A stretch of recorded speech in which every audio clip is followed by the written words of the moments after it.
Shalom پیارے بھائی اور بہنوں، بچوں کیسے ہیں آپ؟ آج آپ دیکھ رہے ہیں کہ میں ان چیزوں میں گھرا ہوا ہوں۔ یہ گندم کے دانے ہیں، یہ مٹی ہے، یہ آٹا ہے، یہ گندم کے سٹے ہیں، یہ ہرا سٹا ہے۔ یہ سٹا جب پک جاتا ہے اور پھر جب اس کے بعد جو روٹی تیار ہوتی ہے وہ ہے۔ اور پھر یہ جو ہے آپ دیکھ رہے ہیں انگور ہیں، اور یہ جو ہے جس کے اندر میں رکھی جاتی ہے، اور یہ اس کو یہاں سے کھولیں گے تو یہ گلاس میں سے وہ جو میں باہر نکلے گی۔ اور یہ چیزیں دکھانے کا کیا مطلب ہے؟ دکھانے کا مطلب ہے کہ آج ہم کچھ روٹی اور میں کے بارے میں بات کریں گے۔ جی ہاں، آج خدا یسوع مسیح کے پاک بدن اور خون کی عید ہے۔ تو آج کی جو تلاوت ہے وہ مقدس یوحنا کی انجیل میں سے لی گئی ہے، اس کا 6 باب، اس کی 51 سے 58 آیت تک۔ آئیے پہلے تلاوت سنتے ہیں پھر بات کرتے ہیں۔ میں وہ زندہ روٹی ہوں جو آسمان سے اتری ہے۔ اگر کوئی اس روٹی میں سے کھائے تو ہمیشہ تک زندہ رہے گا، اور جو روٹی جہان کی زندگی کے لیے میں دوں گا وہ میرا گوشت ہے۔ پس یہودی آپس میں یوں کہہ کر تکرار کرنے لگے کہ یہ اپنا گوشت ہمیں کیوں کر کھانے کو دے سکتا ہے؟ مگر یسوع نے ان سے کہا کہ میں تم سے سچ سچ کہتا ہوں، اگر تم ابن انسان کا گوشت نہ کھاؤ اور اس کا خون نہ پیو تو تم میں زندگی نہیں ہوگی۔ جو میرا گوشت کھاتا اور میرا خون پیتا ہے وہ ہمیشہ کی زندگی رکھتا ہے، اور میں اسے یوم آخر میں پھر زندہ کروں گا، کیونکہ میرا گوشت حقیقی غذا اور میرا خون حقیقی شرب ہے۔ جو میرا گوشت کھاتا اور میرا خون پیتا ہے وہ مجھ میں قائم رہتا ہے اور میں اس میں، جس طرح باپ نے جو زندہ ہے مجھے بھیجا اور میں باپ سے زندہ ہوں، اسی طرح جو مجھے کھاتا ہے وہ مجھ سے زندہ رہے گا۔ انجیل مقدس کے وسیلے سے ہماری تمام خطائیں معاف کی جائیں۔ خدا یسوع مسیح کے بدن اور خون کو کھانے اور پینے کی بات سن کر اکثر وہی سوال، وہی تکرار جو یہودیوں میں تھی ہمارے سامنے بھی آتی ہے۔ تو آئیے اس کو قریب سے دیکھتے ہیں کہ خدا یسوع مسیح اصل میں ہمیں کیا پیغام دینا چاہتے ہیں۔ مقدس یوحنا کی انجیل جو ہے اس کے 5 باب جو ہیں وہ خدا یسوع مسیح کو جب پکڑوایا جانے تھا، انہوں نے پاشکا کے کھانا جو تھا وہ کھانا تھا، یعنی آخری کھانا کھانا تھا، وہ وہاں سے لے کر گرفتاری تک 5 باب ہیں جن میں بار بار یہ بات کی جاتی ہے۔ لیکن ان میں خاص طور پر خدا یسوع مسیح نے پاک یوکرست کو اس کو واضح نہیں کیا، اس کو ایک اور علامت سے انہوں نے ہمارے سامنے پیش کیا ہے، اور وہ ہے پاؤں دھونے کی رسم سے۔ جبکہ جو باقی اناجیل ہیں، 3 اناجیل ہیں، وہ اس بات کا ذکر کرتے ہیں، آخری کھانے کا ذکر اس طرح کرتے ہیں۔ خدا یسوع مسیح نے روٹی لی، اس نے شکر کیا، اس کو توڑا، اپنے شاگردوں کو دی، ان کو کہا کھاؤ یہ میرا بدن ہے، اور اسی طرح میں کا پیالہ بھی لیا اور کہا کہ یہ میرا خون ہے۔ اور یہ جو ہے مقدس یوحنا کی انجیل میں اس کا ذکر نہیں کیا جاتا، بلکہ یہاں پر پاؤں دھونے کی۔ تو اس سے پتہ چلے گا کہ پاؤں دھونے کی رسم کا مطلب کیا ہے، اور خدا یسوع مسیح نے جب بدن توڑنے کی بات کی یا اپنا خون دینے کی بات کی تو اس کا کیا مطلب ہے۔ تو آج ہم جو 6 باب ہے مقدس یوحنا کی انجیل کا، اس کو اگر شروع سے دیکھیں، ابھی جو ہم نے تلاوت پڑھی وہ 51 سے 58 آیت تک تھی، جبکہ 6 باب کے شروع میں خدا یسوع مسیح ایک بڑے ہجوم کو شراکت کے ذریعے سے سب کو بھوک مٹانے کا عمل سکھاتے ہیں۔ یعنی اگر تم آپس میں بانٹ دو گے، اگر تمہارے پاس تھوڑا بھی ہے وہ سب کے لیے پیش کر دو گے تو وہ سب کے لیے کافی ہوگا، کافی نہیں بلکہ اس کے بعد بچ بھی جائے گا۔ شراکت کا یہ معجزہ جو خدا یسوع مسیح نے کیا وہ دلوں کو کھولنے کا معجزہ تھا۔ اور اس کے بعد پھر اسی باب میں یہ روٹی کا ذکر جو ہے آگے چلتا رہتا ہے، جس میں مقدس جو حضرت موسیٰ ہیں ان کا ذکر کیا گیا ہے کہ جو وہ بیابان میں روٹی جو انہوں نے آسمان سے جو من ہے ان کو وہ دیا گیا تھا، تو اس کا بھی ذکر کیا گیا ہے۔ اور خدا یسوع مسیح اس بات کو دہراتے ہیں کہ وہ روٹی اصل میں حضرت موسیٰ نے نہیں دی تھی، بلکہ خدا نے جو میرا باپ ہے اس نے دی تھی۔ اور پھر خدا یسوع مسیح نے کہا کہ وہ روٹی اصل میں ہوں، اور وہ روٹی جو کوئی کھائے گا وہ حقیقی زندگی حاصل کرے گا۔ تو اس بات پر تکرار شروع ہو جاتی، اس بات پر کڑکڑانے لگتے ہیں۔ یہاں اس بات کو یاد کروانا ضروری ہے کہ جو تشنیہ شرح کی کتاب ہے، اس کا 8 باب اس کی 3 آیت میں یوں لکھا ہے، بس اس نے تجھ کو تکلیف دی اور تجھ کو بھوکا رکھا اور تجھ کو من کھلایا، جس کو تو نہ جانتا تھا اور نہ تیرے باپ دادا جانتے تھے، تاکہ تجھے سکھائے کہ انسان صرف روٹی ہی سے نہیں بلکہ ہر ایک کلمے سے جو خدا کے منہ سے نکلتا ہے انسان جیتا ہے۔ اور یسوع نے یہ بات آگے بڑھائی کہ خدا کا کلمہ جو ہے، خدا کا کلام جو ہے، خدا کے منہ سے جو ہر بات نکلتی ہے وہ کلام، وہ کلمہ میں ہے۔ اور پھر یہ بات جو ہے حزقیال نبی کی کتاب میں اس کا 3 باب اس کی 3 آیت میں یوں بیان کی گئی ہے کہ اس تومار کو کھا لیں، یہ ہمارے اندر شیرینی کے باعث شہد کی مانند ہوگا۔ تو خدا یسوع مسیح کے کلمے کو، اس کے کلام کو، اس کی باتوں کو جب ہم کھا لیتے ہیں، اپنا بنا لیتے ہیں، تو ہمارے اندر شہد، ہمارے اندر شیرینی پیدا ہوتی ہے۔ یوں خدا یسوع مسیح کہتے ہیں کہ میرا بدن جو کلمہ ہے، میرا بدن کھاؤ گے۔ یہ جو بدن ہے یا جو گوشت ہے، سیمیٹک لینگویج جو ہے، اس میں صرف اس کا مطلب انسان کے جو ریشے یا پٹھے ہیں وہ نہیں، بلکہ انسان کی پوری شخصیت ہے۔ اور اس پوری شخصیت میں خاص طور پر اس کی تمام کمزوریاں اس کے ساتھ شامل ہیں۔ یعنی خدا نے اپنی حکمت کو انسان کی کمزوریوں کے ساتھ پیش کر دیا اور اس کو ہماری خوراک بنا دیا۔ اور اس کا خون کا مطلب بھی زندگی ہے۔ خروج کی کتاب اس کا 24 باب اس کی 8ویں آیت میں ہے، یہ خون اس عہد کا ہے جو خداوند نے ان باتوں کی بابت تمہارے ساتھ باندھا تھا۔ یہ حضرت موسیٰ نے جب خون کے ساتھ عہد باندھا۔ یاد رہے کہ خدا یسوع مسیح جو ہیں وہ روایتی کاہن جو کہ لاوی کے قبیلے سے آتے تھے وہ نہیں تھے، بلکہ ان کی کہانت جو تھی وہ تکوین کی کتاب اس کا 14 باب اس کی 18ویں آیت میں ملکی صادق شالیم جو یروشلم کو پہلے شالیم بھی کہتے تھے، شالوم یا شالیم وہیں سے، شالیم کا بادشاہ روٹی اور میں نکال لایا۔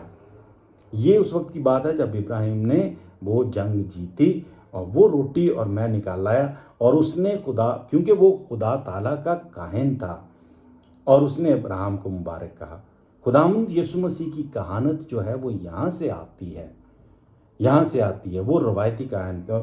اور اس لیے خداوند یسوع مسیح جو ہے یہودیوں کے لیے آسمان کی روٹی کا مطلب جو ہے وہ تورات ہے، یعنی خدا کا وہ جو دیا ہوا کلمہ، جبکہ خداوند یسوع مسیح اس کلمے کو کاملیت دیتے ہوئے ہمیں سکھاتے ہیں کہ کیسے اس کلمے کو کھایا جاتا ہے۔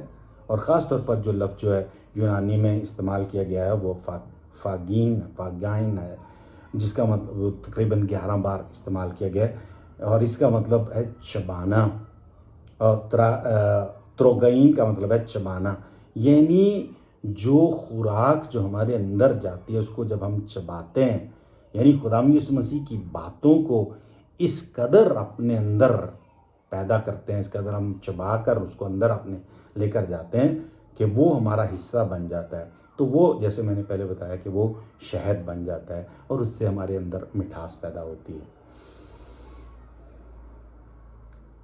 خدا یسوع مسیح نے یہ جو بدن توڑنے کی بات کی تھی، اور اس میں ہمیں دکھایا کہ جو اصل میں بدن توڑنے کا مطلب ہوتا ہے وہ اپنا غرور توڑنا ہوتا ہے، وہ اپنی انا توڑنا ہوتی ہے۔ اس لیے خدا یسوع مسیح نے شاگردوں کے، بڑوں لوگوں کے نہیں جو اس سے طاقتور تھے ان کے نہیں، بلکہ شاگردوں کے جو اس سے چھوٹے تھے اس کے بیٹے بھی کہلا سکتے تھے، شاگرد اس وقت بیٹے بھی کہلاتے، اور ان کے پاؤں دھوئے اس نے۔ جو شاگردوں کا کام تھا وہ خدا یسوع مسیح نے استاد ہو کر وہ کام کیا۔ تو اس نے دکھایا کہ ایک بدن توڑنے کا اصل مقصد یہ ہوتا ہے، مطلب یہ ہوتا ہے کہ کیسے انسان جو ہے وہ اپنے آپ کو دوسروں کی خدمت کے لیے پیش کرتا ہے۔ اس نے اپنے غرور، اپنی انا کو ایک طرف رکھ کر انسانیت کے میل کو دور کر دیا، اس کو دھو دیا۔ جو روٹی ہے وہ خدا یسوع مسیح کا بدن ہے۔ تو خدا یسوع مسیح جو روٹی ہے وہ خدا یسوع مسیح کا بدن نہیں بنتی، بلکہ خدا یسوع مسیح جو ہیں وہ روٹی بنتے ہیں، یعنی وہ چبائے جاتے ہیں، یعنی وہ پیش کیے جاتے ہیں، ان کی قربانی پیش کی جاتی ہے۔ جب ہم دیکھتے ہیں یہ ساری چیزیں جو میں نے رکھی ہیں، یہ میں نے اس لیے رکھی ہیں تاکہ میں دکھاؤں کہ کیسے روٹی جو انسان کا حصہ بنتی ہے، اس حصہ بننے سے پہلے کتنی بار موت سے گزر کر وہ جاتی ہے۔ یہ جو گندم کے دانے ہیں پہلے اکٹھے ہوتے ہیں، پھر یہ علیحدہ علیحدہ کر دیے جاتے ہیں، پھر یہ جو علیحدہ ایک دانہ وہ علیحدہ اپنے آپ کو پیش کرتا ہے کہ وہ اس زمین میں مر جائے، یہ اس کی موت ہوتی ہے۔ اور اس موت کے بعد پھر وہ دوبارہ جب زندگی حاصل کرتا ہے تو وہ اس سٹے کی طرح دوبارہ بھرپور زندگی لے کر آتا ہے۔ لیکن یہاں پر ختم نہیں ہوتا، کیونکہ اس سٹے کو جب وہ تیار ہو جاتا ہے تو اس کو کاٹ دیا جاتا ہے، ایک دفعہ پھر اس کی موت ہوتی ہے۔ اور جب اس کو کاٹ دیا جاتا ہے تو پھر اس کو بیلوں یا جانوروں کے پاؤں کے نیچے، اب تو تھریشر ہیں، پہلے ایسا نہیں تھا، پہلے بیل یا گائے جو تھے ان کے پاؤں کے نیچے ان کو دوبارہ ایک دفعہ پھر موت سے گزرنا پڑتا تھا، اور پھر وہ دانے جو ہیں گندم کے دانے وہ نکالے جاتے تھے۔ اور یہاں پر بات ختم نہیں ہوتی تھی، ان گندم کے دانوں کو پھر ہم چکی پر لے کر جاتے تھے، اور چکی کے دو جو پتھر ہیں ان کے اندر پیسا جاتا تھا، یہ دانے جو پیسے جاتے تھے تو پھر ان سے جا کر آٹا بنتا تھا۔ اور جب آٹا بنتا ہے یہاں پر بھی ختم نہیں ہوتی بات، کیونکہ آٹا بننے کے بعد اس کو پھر آگ کے اندر رکھا جاتا ہے تاکہ وہ روٹی بن سکے۔ اور بات یہاں پر بھی ختم نہیں ہوتی، بات اس روٹی کو جب ہم اپنے دانتوں کے نیچے چباتے ہیں پھر جا کر یہ ہمارا حصہ بنتی ہے۔ یہ گندم کا دانہ اتنی موتوں کے بعد، اتنی اموات کے بعد گزر کر، ان اعمال سے گزر کر پھر جا کر وہ ہمارا حصہ بنتا ہے، یہ گندم کا دانہ انسان۔ تو خدا یسوع مسیح نے اس لیے اس علامت کو چنا، اور اس نے دکھایا کہ کیسے وہ موت، پھر موت، پھر موت، پھر موت، پھر موت، اور پھر موت، اور پھر موت بن کر وہ انسان کے اندر زندگی پیدا کرتا ہے۔ اور اسی طرح بھی یہ جو ہے انگور ہیں، ان کو بھی کیسے پیسا کچلا جاتا ہے، پھر جا کر یہ انسان کی خوشی کے لیے یہ جو میں بنتی ہے اس کی خوشی کے لیے بنتی ہے، تو اس میں بھی وہ اپنی زندگی کو بھرپور طریقے سے پیش کر دیتا ہے۔ تو یہ خدا یسوع مسیح نے دکھایا کہ کس طرح خدا یسوع مسیح کا پاک بدن جو خون ہے، وہ بدن جو ہے، جو روٹی ہے وہ خدا یسوع مسیح کا بدن نہیں بنتی، بلکہ خدا یسوع مسیح کا بدن جو ہے وہ روٹی بن کر ہمارے اندر آتا ہے، وہ کلام جو پھر۔ تو میں نے جو صوفی کلام ہے اس میں محبت کی اس گہرائی کو دیکھنے کے لیے دو جو یہ باتیں ہیں ان کو آپ کے سامنے پیش کرتا ہوں۔ یہ ایک صوفی کلام میں کہا گیا ہے، جو مجھے ڈھونڈتا ہے اس نے مجھے پا لیا، جس نے مجھے پایا اس نے مجھے پہچان لیا، جس نے مجھے پہچانا اس نے مجھ سے محبت کی، جو مجھ سے محبت کرتا ہے اس نے مجھے پیار کیا، جس سے میں پیار کرتا ہوں اس کو ہمیشہ کے لیے قربان کرتا ہوں۔ خدا کے ساتھ میل جول کا محبت، یہ جو باتیں ہیں، یہ پھر آگے ایک اور بات نکل آتی ہے، خدا کے ساتھ میل جول محبت میری رگوں میں ہے، یہ جو ہے جلال الدین رومی کہتے ہیں، محبت میری رگوں میں ہے، میری جلد میں یہ خون کی طرح بہتا ہے، اس نے مجھے خالی کر دیا. یہ الہی محبت کی بات کر رہے ہیں. اور مجھے الہی محبت سے بھر دیا. میرے وجود کے ہر ذرے پر محبوب کی چھاپ ہے. یعنی وہ الہی محبوب کی چھاپ ہے. اب میرے پاس صرف نام ہی رہ گیا ہے، باقی سب محبوب کا ہے. تو یہ خدا یسوع مسیح جب کہتے ہیں میں اور باپ ایک ہوں اور چاہتے ہیں کہ ہم اس کے ساتھ ایک ہو جائیں، تو یہ عمل ہے اپنے آپ کو اتنے حد تک پیش کر دینا کہ اپنے آپ کو مار دینا، پیسا جانا، چبایا جانا، کاٹا جانا. یہ سب جو چیزیں، یہ سب جو اعمال ہیں، وہ خدا یسوع مسیح ہمیں سکھاتے ہیں کہ کیسے یہ انسان کی بھرپوریت کے لیے، اس کو خوشی دینے کے لیے پیش کیا جاتا ہے. اور یہ خدا یسوع مسیح نے ہمیں دکھا دیا اپنی زندگی سے. یہ میں دکھاتا ہوں کہ یہ اصلی ہے وہاں. اور آپ کو یہ نیک خواہشات کے ساتھ یہ جو ہے آج کا کلام پیش کرتے ہیں، اور اگلی دفعہ ملتے ہیں اگلے ویڈیو میں. میری دعا ہے کہ میں اور آپ خدا یسوع مسیح کے اس کلام کے مطابق اپنے آپ کو اپنے بھائیوں کے لیے اس طرح توڑ سکیں، اس طرح پیش کر سکیں. وہ محبت جو ہے وہ جہاں پر کچھ پوچھا یا کہا یا مانگا نہیں جاتا، بلکہ سب کچھ دیا جاتا ہے تاکہ دوسرا جو ہے وہ بھرپور ہو سکے. شالوم پیارے بھائی اور بہنوں، بچوں، ملتے ہیں اگلے ویڈیو میں.